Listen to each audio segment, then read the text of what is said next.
Hi, I'm Nikki, the Obsessive Bookseller, and welcome to this month's monthly wrap-up for March 2022. I'll also be updating you on all of my quarterly challenges. It's looking pretty good in some areas, but in others I'm like, oops. This was such a weird month in reading for me. I almost sent myself into a slump.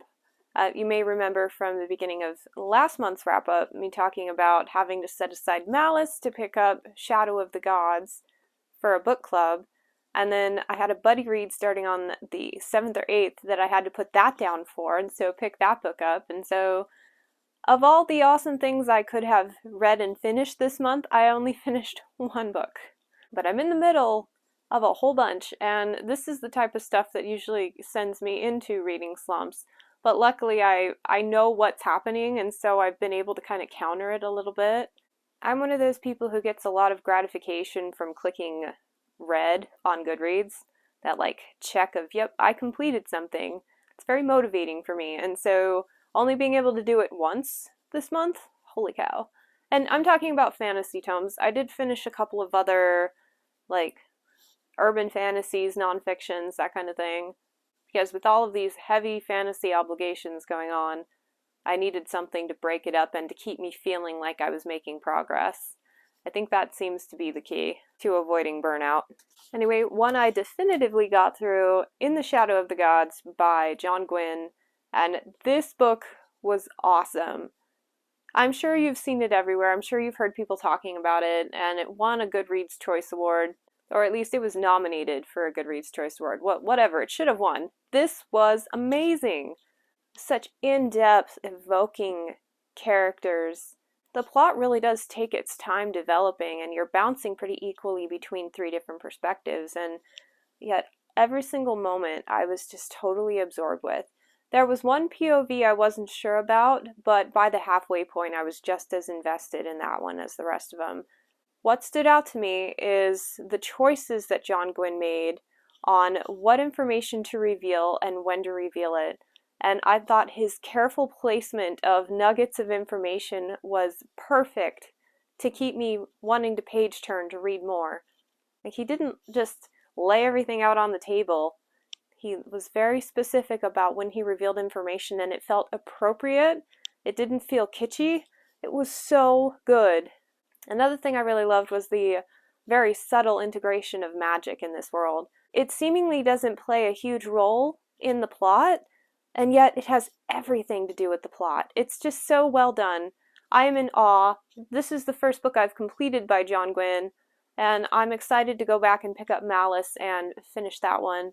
And, if the release date for the next one wasn't already just a couple weeks away, I probably would be hounding for an arc, but as is, pre-ordered. Loved it. It's really nice to finally be on the right side of the fence on a book that a lot of people love. Now, I do not regret how much money I paid for this hardcover. I also made a lot of progress with In the Shadow of Lightning by Brian McClellan. This book has been so interesting. I've bounced back and forth between so many different ideas, so many different ways I can present my experience with it. And all I can say is it's unlike anything I've ever read, and its uniqueness is done so well. I don't know if this is the intention of the book, but it gives me very 1920s lifestyle vibe. There's also legionaries and a heavy military aspect and this war going on, and on top of all of that, there's this really cool magic system involving magic-infused glass, and each colored glass enhances the abilities of the user. Such a cool hodgepodge of things that seemingly would not work together, but somehow it's such an absorbing read. There's a mystery aspect, which I have some minor complaints about, but I'm not quite finished with the book yet, so I'm reserving final judgment until I see how it wraps up. But yeah, for the most part, I'm really enjoying this book. I find myself picking it up to read when I hadn't planned on reading, and that's really a good sign for me. I'm about 30% into 1,000 Names by Django Wexler. Really enjoying this book so far. The prologue gives a few hints at magic, and so I know it's in there somewhere, but so far in the 30% that I've read, it's been 100% just a military story, which I don't mind. It's had some fun tactics, some cool character dynamics. I find I like military politics quite a bit, and I'm enjoying the characters. I like this author's writing. Because I'm reading In the Shadow of Lightning, I didn't have time to read this one physically, so I actually had an audio copy from the library for it, and I didn't get to it in time, so it got returned. So now I'm patiently waiting for the audiobook so that I can finish this one up. Everybody I'm buddy reading this with, I am so sorry. Like, y'all probably finished the book before I made it to chapter 10. But yeah, I'm enjoying it so far. Just need to get back to it. Per Project Urban Fantasy, which we'll get to in a minute, I continued and finished Living Dead in Dallas by Kim Harrison. I liked it just as much as the first book. Well, no, that's not true. Maybe just a little bit less. There was a element of religious zealotry in here that always drives me crazy. So, people doing awful things being justified in their cause, and I hate the prospect of innocent bystanders being caught up in it and suffering because of it. So, but from a character development standpoint and a writing standpoint and kind of enhancing the world and deepening the characters, this was an awesome second book in the series, and I can't wait to continue. So, since I finished In the Shadow of the Gods and my Thousand Names audiobook expired, I was lucky enough that my audio hold for Shortfall finally came in. I've been asking for more time on this hold for months now, and I'm finally ready to just say heck with all of the obligations I have. Like, I want to read this now. So I started it. I'm not very far, but so far I'm just really happy to be back in this world. So many of you have said that this is even better than the first one, so I can't wait. And I've managed to snag an arc of the third one, so reading this one sooner than later became even more important. If you like really unique magic systems and kind of a cheeky fantasy story, like, this is perfect. It is so much fun, but it still has that depth that I crave. It's one of the few adult fantasy stories that makes me feel like a kid again. And just a brief moment on nonfiction, which I decided I would like to continue including in my videos. I had a debate on it, but when I'm watching other people's videos, like, it's clear we share a love for sci-fi fantasy. It's kind of why we're supporting each other's channels or whatever. But whenever someone includes nonfiction, it gives me a glimpse into their life and the types of things that really interest them. Because you know, if you're reading a nonfiction book, it's on a subject you're really interested in, because nonfiction is not casual reading sometimes. So to that end, I finally picked up Deep Work by Cal Newport. Heard so many good things about this book, and one of my all-time favorite nonfictions is Digital Minimalism by the same author. And I gotta say, I was not blown away by Deep Work. Perhaps because I'm really late to the party with it, and so the first 50% of the book, and I'm not exaggerating, that's about what it was him explaining why deep work is important. And obviously I wouldn't be reading the book unless I was already leaning towards the idea that deep work could be a good thing for me. So I didn't need all the endless examples. And it also had this really weird kind of highbrow perspective. So if you want to make a lot of money and like really contribute to society and be more than just a waste of space, then you really need to know how to work deeply. I don't know if that's the vibe he was going for, but that's how it came off to me. And I'm like, you know what? I can be a humble YouTuber with a desk job and still find benefit out of working deeply. But his idea is that if you apply all of these things, then you will go on to do bigger and better things. There were only a couple of nuggets of information that I kept and internalized, but for the most part, it was just an okay read. Highly recommend his other one, though.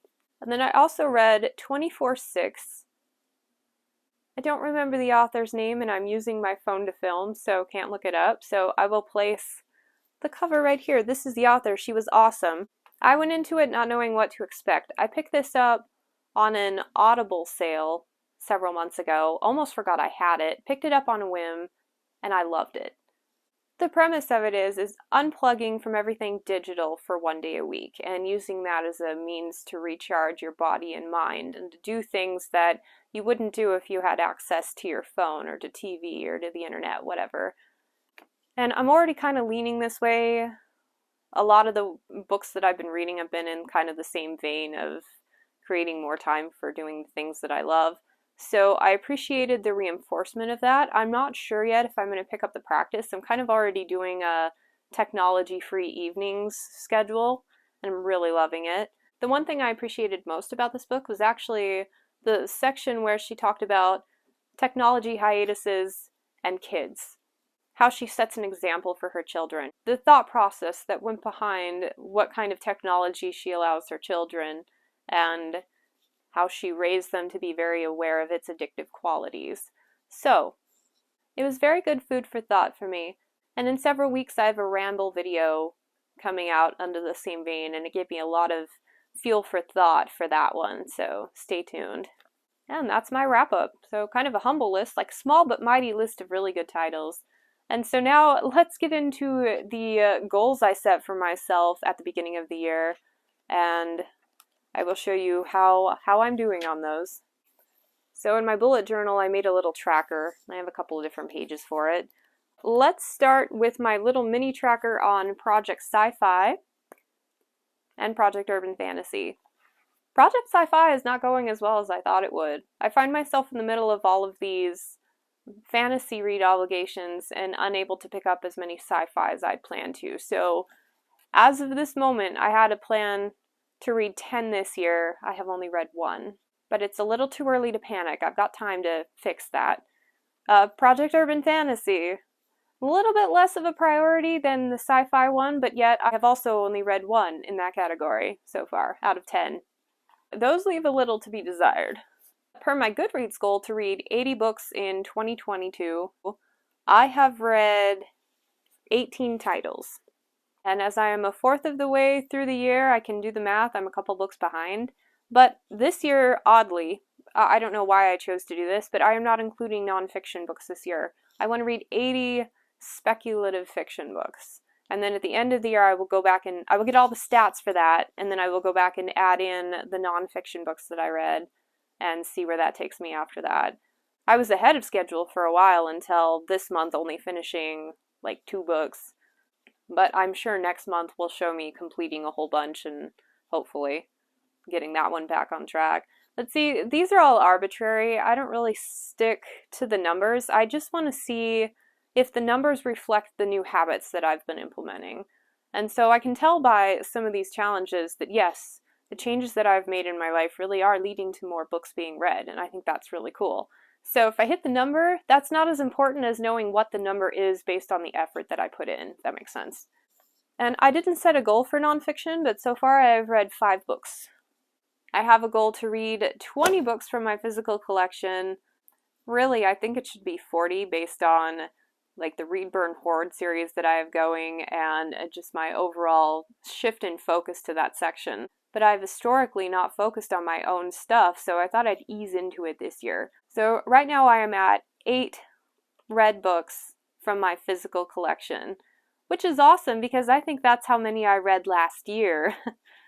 Now I'm cheating a little bit because I am allowing myself to buy books in series that I haven't read yet that I'm highly interested in, whereas before I would wait until I had read them and then pick them up. So a lot of these were ones that I was planning on reading anyway, picked up a copy, counted it for the challenge, but hey, you know, at least I'm focusing on reading them as soon as I pick them up as opposed to just buying them and letting them sit there and rot. I have a goal to, with my own eyes, physically read 20 books this year. Last year I averaged 1 a month. Finding time to sit and physically read a book was something I had to really work at, and right now I have got myself in such a good rhythm that I think it's an attainable goal. What it means is that I'm reading about a book and a half a month, and so to do that I have to spend time on it at least every day, especially with this massive McClellan tome that I have going. But right now I have read 4 out of my goal of 20. It's pretty good. I have a goal to reread 4 series. I have read 0. That continues to be something that I have a hard time focusing on. But then again, I don't feel like I've had a lot of flexibility over the last couple of months. My intention to continue mood reading has not gone well so far. Oh, and this one's the most embarrassing. So I set myself an audiobook challenge where I wanted to read 30 audiobooks that I already owned. It's not that I'm not listening to the titles in my collection, it's that I keep adding new ones to listen to. The whole point was to kind of go on a spending freeze and not buy anything new and try to listen to the backlog of what I already had. And oh man, Audible kills me. They had this amazing sale where everything was like 80% off. And so all of these titles that started out around $10 a piece, like almost a full credit's worth, were down to like $3. And so I bought over 100 titles.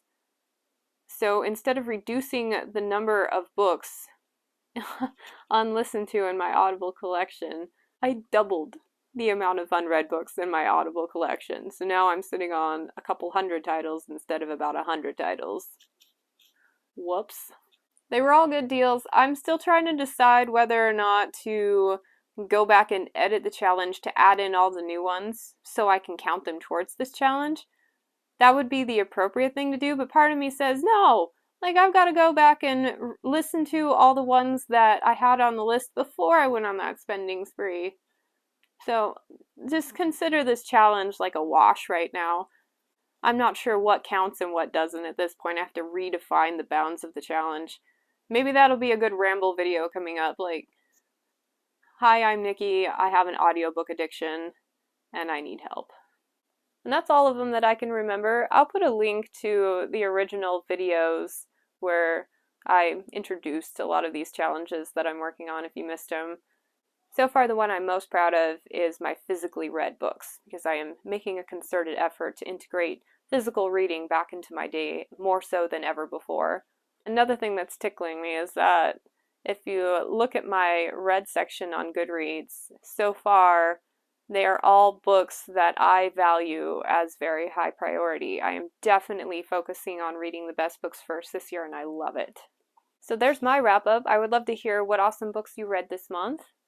As always, thank you so much for joining me on this video and all of the likes, comments, support, just general love y'all send me. I really appreciate it. As a budding digital minimalist, I value every minute of time that someone chooses to spend on my channel, so thank you. And I hope to catch you next time. Bye.